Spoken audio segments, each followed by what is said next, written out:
నమస్కారం. ఎస్బీఐ న్యూస్కి స్వాగతం. వికారాబాద్ జిల్లా తాండూరు నియోజకవర్గంలోని 10వ తరగతి ఫెయిల్ అయిన విద్యార్థుల కొరకు రెడియల్ తరగతులు ప్రభుత్వ పాఠశాల జీజేసీ యందు నిర్వహించారు. 10వ తరగతి ఫెయిల్ అయిన విద్యార్థులు ఈ అవకాశాన్ని సద్వినియోగం చేసుకోవాలని ఎంఈఓ ఇందుప్రియ మరియు ఉపాధ్యాయులు వీరేశం, వెంకటేష్, హుసేన్లు కోరారు. ఈరోజు 26 మంది విద్యార్థులు హాజరయ్యారని వారు తెలిపారు. గుణిజాలు ఇంగ్లీష్ మీడియం వాళ్ళు బట్టి ఏమంటుందని మల్టిపుల్స్ ఏమని చెప్తాం, మల్టిపుల్స్. సో 2 మల్టిపుల్స్ అంటే numbers which are divisible by 2, 2తో భాగించబడే సంఖ్యలు ఏమంటాం అంటే 2 యొక్క గుణిజాలు అని చెప్తాం. 2 యొక్క గుణిజాలు అన్నప్పుడు మీకు ఏం చెప్పినా ప్రతిదానికి 2 కలుపుకుండా పోతే వచ్చేటటువంటివన్నీ కూడా 2 గుణిజాలు. అంటే ఏం రాసినాం, 2, 4, 6, 8, 10, 12 ఇవి అంతమైతే అంతంగా కంటిన్యూగా ఇంకా 2 అంటే అనంతంగా వస్తూనే ఉంటాయి గుణిజాలు అనేటటువంటి. అట్లే 3 గుణిజాలు అన్నాం అనుకో, numbers which are divisible by 3, 3 చే భాగించబడే సంఖ్యలన్నింటినీ కూడా 3 యొక్క గుణిజాలు అంటాం. ఎగ్జాంపుల్ 3, 6, 9, 12, 17, 18, 21 అండ్ సో ఆన్ అని రాస్తాం. అట్లే ఉదాహరణకు ఇప్పుడు 25 యొక్క గుణిజాలు అన్నాం అనుకోండి. 25 యొక్క గుణిజాలు అంటే 25తో భాగించబడే సంఖ్యలన్నింటినీ కూడా ఏమంటామంటే 25 యొక్క గుణిజాలు అంటాం.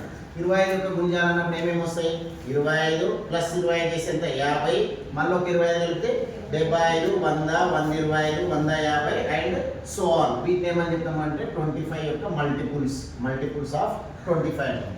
అట్లే నెక్స్ట్ మనం ఇంకోటి అబ్జర్వ్ చేసినట్లయితే నెక్స్ట్ ఏం చెప్పినట్టు కారణాంకాలు. కారణాంకాలు అంటే ఇంగ్లీష్ మీడియం వాళ్ళు ఏమన్నదండి ఫ్యాక్టర్స్ అంటారు.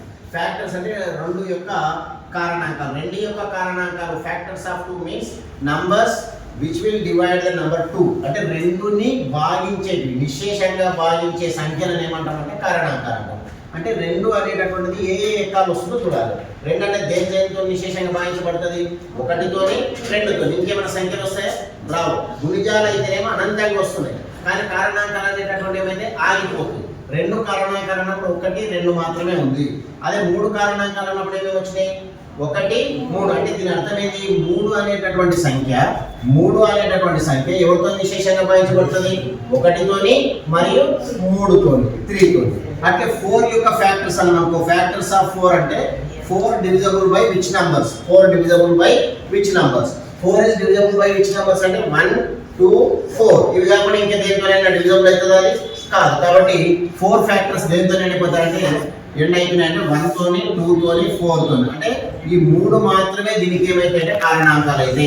4 యొక్క కారణాంకాలు అయినప్పుడు 1, 2, 4 వీటిని మాత్రమే దానికి కారణాంకాలని చెప్తాం. ఇప్పుడు మీకు ఉదాహరణకు నెక్స్ట్ చూసిన అనుకుంటా. నెక్స్ట్ సపోజ్ ఫర్ ఎగ్జాంపుల్ మీకు అండి అందరికీ సమితులు అనేటటువంటి చాప్టర్ లోపల మనకి ఏమని ఇస్తారు అంటే దీన్ని ఇంగ్లీష్లో సెట్స్ అంటే ఇంగ్లీష్లో ఒకరు ఉన్నారు కాబట్టి చూడండి, సమితులు ఇంగ్లీష్ ఏమన్నా సెట్స్ అంటారు.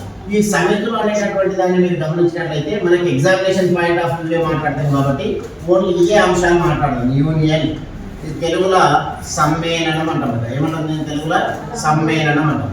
తర్వాత రెండవది ఇంటర్సెక్షన్. రెండవది ఏంటంటే ఇంటర్సెక్షన్ ని తెలుగులో ఏమంటామంటే ఛేదనము. ఏమన్నా చెప్పండి, దీన్ని ఛేదనము అంటాం తెలుగులో. తర్వాత ఇంకోటి డిఫరెన్స్. మూడవది ఏంటంటే డిఫరెన్స్. ఈ మూడింటి పైనే మనకు ఒక లాంగ్ క్వశ్చన్ అనేది వస్తుంది. ఒక లాంగ్ క్వశ్చన్ వస్తుంది కాబట్టి డిఫరెన్స్ ని తెలుగులో భేదము అంటాం. తెలుగులో ఏమంటామంటే భేదం. అట్లే సింబల్ చూసినట్లయితే సమ్మేళనానికి యు, ఛేదనానికి రివర్స్ యు, భేదము అన్నప్పుడు మైనస్. భేదం అన్నప్పుడు ఏమిటంటే మైనస్. ఇది వాటి యొక్క గుర్తులు. ఏదాని గుర్తులు, సమ్మేళనము, ఛేదనము, భేదము. ఈ 3 చేయగలిగితే మనకి ఏమైందంటే ఒక లాంగ్ క్వశ్చన్ మీరు చేయగలుగుతారు. అంటే 4 మార్కుల ప్రశ్న చేయాలంటే ఈ 3 మనకు ఐడియా ఉండాలి. మరి ఎగ్జాంపుల్ ఎట్లా సార్ దాన్ని ఎట్లా చేయొచ్చు అంటే ఒక ఎగ్జాంపుల్ చెప్తాను. సపోజ్ ఫర్ ఎగ్జాంపుల్ ఏ అనేటటువంటి సమితి తీసుకుందాము. ఏ అనే సమితిలో 1, 2, 3 అనేటటువంటి మూలకాలు ఉన్నాయి. 1, 2, 3 అనే మూలకాలు ఎలిమెంట్స్ ఉన్నాయి. Here we have 3 elements 1, 2, 3. And if you take B is equals to some elements I am taking as 2, 3, 4. I am taking as 2, 3, 4. అంటే B అనే సమితి లోపల 2, 3, 4 అనే మూలకాలు ఉన్నాయి. వాడు ఏమడుగుతాడు అంటే అయితే వాడు ప్రశ్న ఇస్తాడు, అయితే A union B, B union A intersection B, B intersection A, తర్వాత A minus B, B minus ఏలను కనుగొనండి అంటాడు. బి మైనస్ ఏలను కనుగొనండి అంటాడు. ఫైండ్ దీస్ థింగ్స్ అని అడుగుతాడు. Find A union B, B union A, A intersection B, B intersection A, A minus B, B minus A లను కనుగొనండి అంటారు. కనుగొనండి అన్నప్పుడు ఎట్లా చేయాలో ఒకసారి మీరు జాగ్రత్త వినండి. ఫస్ట్ ఏ అంటే ఏమి ఇచ్చిందో రాద్దాం. ఏ అంటే ఎంత ఇచ్చిండు బేట? ఏ అంటే 1 2 3 ఇచ్చిండు. బి అంటే ఏమి ఇచ్చిండు బేట? 2 3 4. బి అంటే 2 3 4. ఇది బి అనేటటువంటి సమితిలోని మూలకాలు. మనకి ఫస్ట్ ఏం ఫైల్ ఏమంటున్నాడు? ఏ యూనియన్ బి చెప్పాలి. అనేది ఏమన్నది? ఏ యూనియన్ బి. యు అంటే యూనియన్ అని గుర్తుపెట్టుకోండి, సమ్మేళనం అంటాం తెలుగులో. ఏ యూనియన్ బి. యూనియన్ అంటే మీరు గుర్తుపెట్టుకోండి బేట, యూనియన్ అంటే ఏ మరియు బిలలో ఉన్న రెండు మూలకాలను కలిపి రాయడం. అంటే దీంట్లో ఉన్న మూలకాలు అన్నింటినీ కలిపి ఒక దగ్గర రాసి దాన్ని ఏమని చెప్తామంటే యూనియన్ అంటాం. ఇప్పుడు ఉదాహరణకు ఏ అంటే ఏముంది బేట? ఏ అంటే చెప్పండి ఏమన్నది? 1 2 3. మధ్యలో ఏం సింబల్ ఉంది? ఇప్పుడు యూనియన్ రాయండి. యూనియన్. బి అంటే ఏమంట? 2 3 4. 2 3 4. ఇప్పుడు ఈ రెండు సమితులను మీరు బాగా గమనిస్తే 2 అనేటటువంటి మూలకం దీంట్లో ఉంది కదా, కాబట్టి దాన్ని రౌండ్ చేయండి. 2 2. ఇంకేమున్నది? 3 అనేది కూడా దీంట్లో ఉమ్మడిగా ఉన్నది, కామన్ ఎలిమెంట్ ఉంది, కామన్ ఎలిమెంట్. అప్పుడు ఏం చేయాలి? యూనియన్ అంటే ఫస్ట్ ఏముంది? 1. ఈ కామన్ ఉన్నటువంటి ఎలిమెంట్స్ ని ఒకసారి రాయాలి. అంటే ఏం రాయాలి చెప్పండి? ఇప్పుడు 2 రాయాలి, 3 రాయాలి, నెక్స్ట్ మిగిలింది ఏంటి? 4. దీన్ని యూనియన్ అంటారు. ఇది ఏమంటారంటే యూనియన్. యూనియన్ అంటే ఏం చేసింది చెప్పండి? ఏలో ఉన్న మూలకాలు రాసిన, బిలో ఉన్న మూలకాలు రాసిన, ఉమ్మడి మూలకాలను కూడా రాసిన. ఉమ్మడి అంటే రెండింటి కూడా రాసిన. అంటే ఏమేమి రాసిన? 1 2 3 4 అని రాసిన. ఇది ఏ యూనియన్ బి. ఏమంటారు చెప్పండి? తెలుగులో సమ్మేళనము. ఏ సమ్మేళనము బి. ఏ సమ్మేళనము బి అంటారు. సపోజ్ ఫర్ ఎగ్జాంపుల్ ఇంకా దీన్ని మీరు కావాలంటే ఇక్కడ చూడండి, దాన్ని ఏం చేస్తారంటే నెక్స్ట్ ఏ ఇంటర్సెక్షన్ బి అనండి. అందరూ ఇంటర్సెక్షన్ అంటే ఛేదనం. ఇంటర్సెక్షన్ అంటే ఛేదనం. గుర్తుపెట్టుకోవాలి. ఇంటర్సెక్షన్ అంటే దాని అర్థం ఏంటంటే ఉమ్మడి మూలకాలు. ఇంటర్సెక్షన్ అంటే ఏం చెప్పండి? ఉమ్మడి మూలకాలు. ఉమ్మడి మూలకాలు, కామన్ ఎలిమెంట్స్ అంటాం. ఏమంటే కామన్ ఎలిమెంట్స్. కామన్ ఎలిమెంట్స్ అంటే ఏం రాయాలి అంటే ఏ అంటే రాయాలి. ఏ అంటే ఏమేమి మూలకాలు చెప్పండి? 1 2 3. సింబల్ ఏముంది బేట? ఇంటర్సెక్షన్ అనండి నోట్తోని. ఇంటర్సెక్షన్. బి అంటే ఏముంది బేట? 2 3 4. 2 3 4. ఇప్పుడు ఏం చేయాలంటే ఈ రెండిట్లో ఉమ్మడిగా ఉన్న మూలకాలను, కామన్ ఎలిమెంట్స్ ను గుర్తుపట్టాలి. కామన్ ఎలిమెంట్స్ అంటే రెండిట్లో ఉండాలి, దీంట్లో ఉండాలి, దీంట్లో ఉండాలి. అటువంటి మూలకాలు ఏమున్నాయి చెప్పండి? 2 ఉంది, వెరీ గుడ్. 2 ఉంది, నెక్స్ట్ ఏముంది? 3. ఇవి మాత్రమే రాయాలి, కామన్ ఎలిమెంట్స్ మాత్రమే రాయాలి. ఇంతకుముందే అన్ని రాసినాం కదా. ఇంటర్సెక్షన్ అన్నప్పుడు ఓన్లీ ఇవి రెండే రాయాలి. ఏమేమి రాయాలంటే 2 రాయాలి, 3 రాయాలి. అర్థమైంది మీకు అందరికి? ఏ ఇంటర్సెక్షన్ బి అంటే అర్థమైందా? ఏ ఇంటర్సెక్షన్ బి అంటేనేమో ఉమ్మడి మూలకాలను రాయాలి. యూనియన్ అంటే ఏం చేయాలి? అన్ని మూలకాలను రాయాలి. దీంట్లో ఉన్నాయి రాయాలి, దీంట్లో ఉన్నాయి రాయాలి, ఉమ్మడి మూలకాలను కూడా రాస్తే దాన్ని ఏమంటారంటే యూనియన్ అంటాం. ఇంటర్సెక్షన్ అంటేనేమో ఓన్లీ కామన్ ఎలిమెంట్స్ మాత్రమే రాస్తే ఇంటర్సెక్షన్ అని చెప్తాం. ఓకేనా? నెక్స్ట్ ఇంకొకటి ఏం మిగిలింది కదా? మైనస్. ఏ మైనస్ బి ఉంది, జాగ్రత్త. ఏ మైనస్ బి. ఇలాంటి ఇక్కడ ఏ మైనస్ బి. ఏ అంటే చెప్పండి? ఏ అంటే చెప్పిన మూలకాలు 1 2 3. మధ్య సింబల్ మైనస్. బి అంటే చెప్పండి? 2 3 4. 2 3 4. మైనస్ అంటే ఏంటంటే ఏ మైనస్ బి అంటే దీని అర్థం ఏంటి అంటే ఏ మాత్రమే. దీని అర్థం చెప్పండి? ఏ మాత్రమే అంటే ఏలో మాత్రమే ఉండాలి, బిలో ఉండరాదు. ఏలో ఉండాలి, బిలో ఉండదు. ఇప్పుడు 1 అనేది ఏమిటి? ఏలో ఉంది, కానీ బిలో ఉందా? లేదు. 2 అనేది ఏలో ఉంది, బిలో ఉంది, అటువంటిది రాయాలి. అంటే అట్లా రెండిట్లో ఉన్న మూలకాలను కట్ చేస్తాం. 3 అనేది ఇక్కడ ఉంది, ఇక్కడ ఉంది, రాయాలి. అంటే ఓన్లీ ఏలో ఉన్న మూలకం ఏం చెప్పండి? 1 ఒక్కటే. 1 అనేది మాత్రమే ఏలో ఉంది, కానీ అది బిలో ఉందా? లేదు. ఏలో ఉన్నాయి మాత్రమే రాయాలి. బి మైనస్ ఏ అన్నాం అనుకోండి. బి మైనస్ ఏ అంటే ఏం రాయాలంటే ఓన్లీ బి. ఓన్లీ అంటే బిలో మాత్రమే ఉండాలి. ఏమన్నా చెప్పండి? బిలో మాత్రమే 4. Very good. బిలో ఏమున్నది అంటే 4. ఇది A minus B and B minus A. ఇది మనకు 4 మార్కుల ప్రశ్న వస్తుంది. అర్థమైందా? ఏమేమి రాయగలగాలి? ఏ యూనియన్ బి రాయగలగాలి, ఏ ఇంటర్సెక్షన్ బి రాయగలగాలి, A minus B, B minus A. ఇది వస్తుంది. క్లియరా? దాదాపుగా మనకు వ్యవస్థీకృత రంగము, అవ్యవస్థీకృత రంగము అని 2 రంగాలు ఉన్నాయి. అంటే ఆర్థిక వ్యవస్థలో వ్యవస్థీకృత రంగము, అవ్యవస్థీకృత రంగంలో ఎంతమంది పనిచేస్తున్నారు అంటే మన భారతదేశంలో వ్యవస్థీకృత రంగంలో 8% మంది పనిచేస్తున్నారు. వ్యవస్థీకృత రంగంలో 8% మంది, అవ్యవస్థీకృత రంగంలో 92% మంది పనిచేస్తున్నారు. అంటే వ్యవస్థీకృత రంగానికి, అవ్యవస్థీకృత రంగానికి తేడా ఏంటంటే మనం ఈ పట్టిక ద్వారా తెలుసుకోవచ్చు. లేని వ్యవస్థీకృత రంగం అంటే మనం గవర్నమెంట్ ఉద్యోగం కానీ, పెద్ద కంపెనీలో ప్రైవేట్ కంపెనీలో చేస్తున్నటువంటి మంచి ఉద్యోగస్తులు కానీ ప్రైవేట్లో అయినా గవర్నమెంట్లో అయినా ఒక మంచి సౌకర్యాలతో కూడుకున్నటువంటి పని చేస్తున్నటువంటి వాళ్ళందరూ కూడా వ్యవస్థీకృత రంగం కిందికి వస్తారు. కానీ అవ్యవస్థీకృత రంగము అంటే బయట పనులు చేసుకునే రోజువారీ కూలీ పనులు చేసుకునే వాళ్ళు కానీ, బయట సామాన్లు అమ్ముకునే వాళ్ళు కానీ, వ్యవసాయ కూలీలు కానీ, తర్వాత శ్రామికులు కానీ, తర్వాత మనకు లేబర్ కానీ, తర్వాత మేస్త్రీ పనులు చేసే వాళ్ళు కానీ, వీళ్ళందరూ బయట పనులు చేసుకునే అందరూ కూడా అవ్యవస్థీకృత రంగం కిందికి వస్తారు. అంటే వ్యవస్థీకృత రంగానికి అవ్యవస్థీకృత రంగానికి తేడా ఏంటంటే, వ్యవస్థీకృత రంగం అంటే గవర్నమెంట్ ఉద్యోగస్తులు కానీ, ప్రైవేట్లో ఉండి మంచి ఉద్యోగాలు చేస్తున్నటువంటి వాళ్ళందరూ కూడా వ్యవస్థీకృత రంగం కిందికి వస్తారు. బయట పనులు చేసుకునేటటువంటి వ్యవసాయ కూలీలతో పాటు చిన్న పనులు చేసుకునే అందరూ కూడా అవ్యవస్థీకృత రంగం కిందికి వస్తారు. వ్యవస్థీకృత రంగంలో కేవలం ఇండియాలో భారతదేశంలో 8% మంది అలాంటి ఉద్యోగాలు చేస్తున్నారు. మిగతా 92% మంది ఎలాంటి పనులు చేస్తున్నారంటే వ్యవస్థీకృత రంగంలో ఉన్నటువంటి పనులు మాత్రమే చేస్తున్నారు. కాబట్టి వ్యవస్థీకృత రంగంలో ఏముంటుందంటే ఉద్యోగ భద్రత ఉంటుంది. అంటే ఉద్యోగంలో ఎక్కిన తర్వాత నిన్ను అంత ఈజీగా తొలగించడానికి అవకాశం ఉండదు. అంటే నువ్వు నీ జీవితకాలం పాటు ఉద్యోగాన్ని చేయవచ్చు. వ్యవస్థీకృత రంగంలో ఉద్యోగంలో నీకు ఎప్పుడు ఏమైనా తప్పు చేస్తేనే నేను ఉద్యోగంలో వచ్చి తొలగించవచ్చు, లేకుంటే నిన్ను తొలగించే అవకాశము ఉండదు.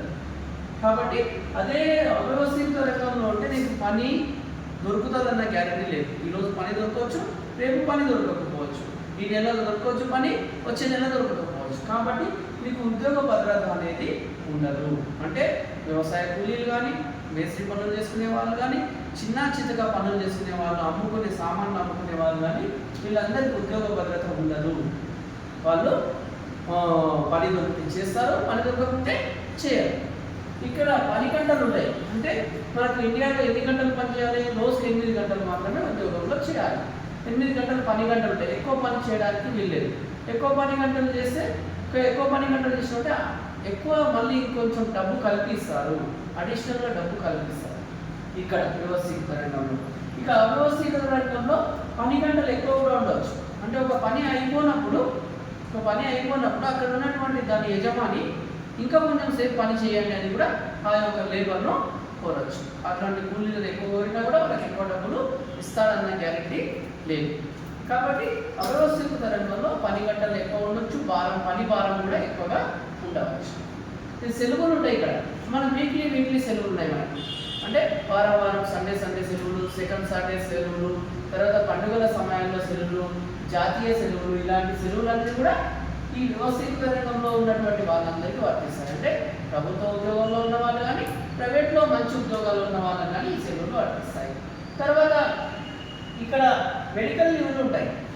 ఇక్కడ మెడికల్ లీవ్లు అంటే మన అనారోగ్యం వచ్చినప్పుడు ఈ కామన్గా జనరల్గా ఉన్నటువంటి సెలవులతో పాటు మనకు మెడికల్ లీవ్ అంటే మన అనారోగ్యం వచ్చినప్పుడు మనము దరఖాస్తు పెట్టుకొని మనము సెలవులు తీసుకోవచ్చు. అంటే అనారోగ్యం వచ్చినప్పుడు, ఏమైనా పెద్ద ప్రాబ్లం వచ్చినప్పుడు మన కుటుంబ సభ్యులకు కానీ, తల్లిదండ్రులకు కానీ, భార్య పిల్లలకు కానీ, మనకు కానీ ఏమైనా అనారోగ్యం వచ్చినప్పుడు సెలవులు ఉపయోగించుకొని మనం ఇంటికాడ ఉండి మనం శాలరీ తీసుకోవచ్చు. కానీ ఇక్కడ అనారోగ్యం వస్తే ఎలాంటి వేతనం ఉండదు. బయట పని చేసే వాళ్ళకు వాళ్ళు పని చేస్తే వస్తుంది, లేకుంటే లేదు. వాళ్ళు కూలీ చేస్తే వస్తుంది, లేకుంటే లేదు. వాళ్ళు పని చేయకుండా వాళ్ళకి ఎవరైనా డబ్బులు ఇస్తారా? ఎవరు ఇవ్వరు. వాళ్ళకు పని చేస్తే వస్తుంది, లేకుంటే లేదు. కాబట్టి వాళ్ళు పని చేయకుంటే, అనారోగ్యం ఉంటే ఎలాంటి వేతనము రాదు. సెలవులు కూడా ఉండవు వాళ్ళకు. సండే లేదంటే నేను సెకండ్ సాటర్డే నేను పండుగ ఉంది, నేను పని పోను, నాకు జీతం ఏమంటే ఎవరు ఇచ్చేవాళ్ళు లేదు. ఇక్కడ అవ్యవస్థీకృత పని చేస్తే వస్తుంది, లేకుంటే రాదు. ఇంకా ఇక్కడ నెల శాలరీ ఖచ్చితంగా వస్తుంది. నెల జీతం ఎంత ఉందో మనకు ఖచ్చితంగా నెల జీతం వస్తుంది. మనకి ఇక్కడ నెల జీతం మనకు ఖచ్చితంగా వస్తుంది. దానికి ఇంక్రిమెంట్ సంవత్సరానికి వచ్చి ఇంక్రిమెంట్ కూడా వెళ్తుంది. ఇంక్రిమెంట్ అంటే ఏంటమ్మా? ఇంక్రిమెంట్ అంటే మనకు సంవత్సరము మనకు జీతం పెరగడము. ఒక 20,000 జీతం ఉందంటే 1,000 రూపాయలు కలిపి ఇవ్వడము. అంటే మళ్ళీ నెక్స్ట్ ఇయర్ నీకు 21,000 జీతం అయినది. 50,000 జీతం ఉందంటే నీకు 2,000 కలిపి ఇవ్వడం. ఇంక్రిమెంట్ పెరుగుతుంది, ప్రతి సంవత్సరం ఇంక్రిమెంట్ పెరుగుతుంది. కానీ ఇక్కడ మీకు జీతం ఖచ్చితంగా వస్తుందన్న గ్యారెంటీ కూడా లేదు. నెల ఎంత వస్తుంది జీతం అన్న గ్యారెంటీ లేదు. ఎందుకంటే ఈ పనిని బట్టి వస్తుంది. ఒకరోజు పని దొరకవచ్చు, పని దొరకకపోవచ్చు. పని కొంతమంది యజమానులు తక్కువ ఇవ్వచ్చు కూలి, కొంతమంది ఎక్కువ ఇవ్వచ్చు.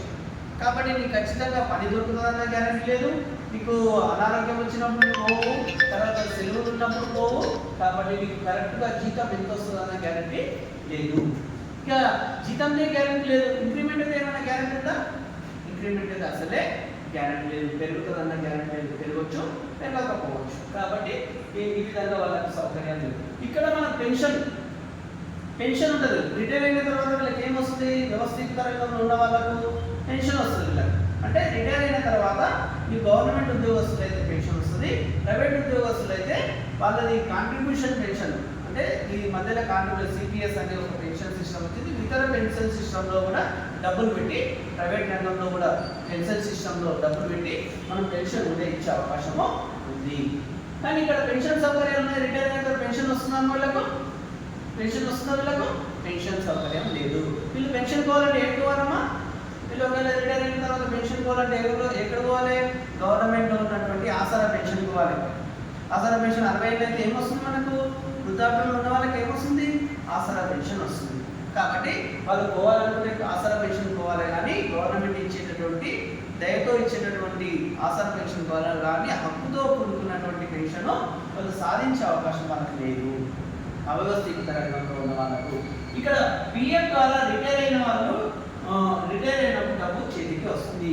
అంటే మనము మన దగ్గర ఉద్యోగం చేస్తున్నప్పుడు మన దగ్గర ఉన్నటువంటి కొంత అమౌంట్ని కట్ చేసి గవర్నమెంట్ ఇంకా డబ్బులను కలిపి మనకు రిటైర్ అయినప్పుడు డబ్బులను చేతికి ఇస్తుంది.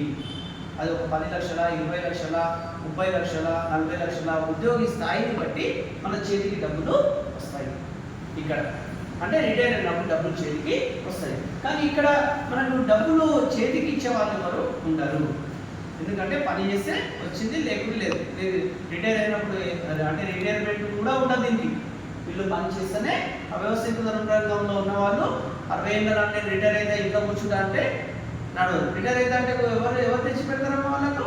ఎవరు తెచ్చి పెట్టే వాళ్ళు ఉండరు. 65 ఏళ్ళు వచ్చినా పని చేయాలి, 70 ఏళ్ళు వచ్చినా పని చేయాలి. చాతనైనంత వరకు, చేతిలో శక్తి ఉన్నంత వరకు పని చేయవలసి వస్తుంది.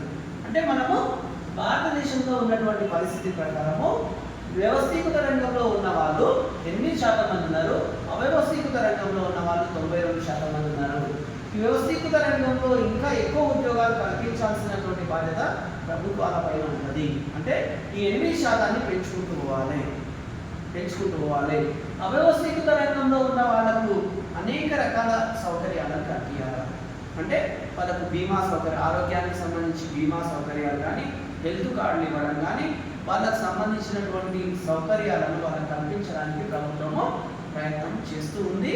ఇంకా అనేక రకాలుగా ప్రయత్నం చేస్తే వాళ్ళు ఏమైతుంది? భవిష్యత్తులో వాళ్ళు కొంచెంలో కొంచెం వాళ్ళు ఒక మంచిగా బతకడానికి అవకాశము ఉంటుంది. కాబట్టి మనము ఇవన్నీ క్లాసులు వినడం ద్వారా మనము ఇక్కడ మనం రెమిడియల్ క్లాస్, ఎస్ఎస్సి రెమిడియల్ క్లాస్లో పాల్గొంటున్నటువంటి విద్యార్థులందరూ కూడా ఈ విషయాలన్నీ చక్కగా నేర్చుకొని మనము ఎస్ఎస్సి ఎగ్జామ్లో మంచిగా పాస్ అయ్యి మీరందరూ కూడా మళ్ళీ ఇంటర్మీడియట్ ట్రైన్ కావాలని కోరుతున్నాను. ఇంపార్టెంట్ క్వశ్చన్ అమ్మాయి, వెరీ ఇంపార్టెంట్ క్వశ్చన్. ఎగ్జామ్లో మనకు 6 మార్క్స్ క్వశ్చన్ వచ్చే అవకాశం ఉంది. కాబట్టి 6 మార్కులు మనకు ఈజీగా, మీకు అందరికీ అర్థం కదా, ఈజీగా మనం మాట్లాడుతున్నట్టు కూడా మనము రాయొచ్చు. కాబట్టి 6 మార్కుల క్వశ్చన్ 6 మార్కులు తెచ్చుకోవచ్చు. ఇట్లాంటివన్నీ కూడా రోజు కూడా ఈ క్వశ్చన్స్ అన్నీ కూడా నేను నేర్పుతాము, మీరందరూ కూడా చక్కగా నేర్చుకోండి.